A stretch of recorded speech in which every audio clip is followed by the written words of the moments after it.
ユニクロニットフリースジャケット、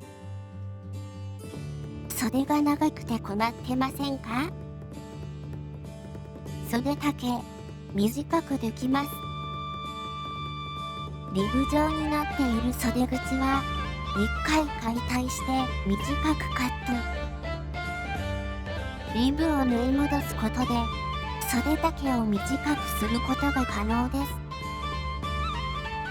伸縮パイピングテープで処理されているものも、一旦テープをほどいて袖をカット、再びパイピングすることで短くできます。レザー、ニット、ダウン以外の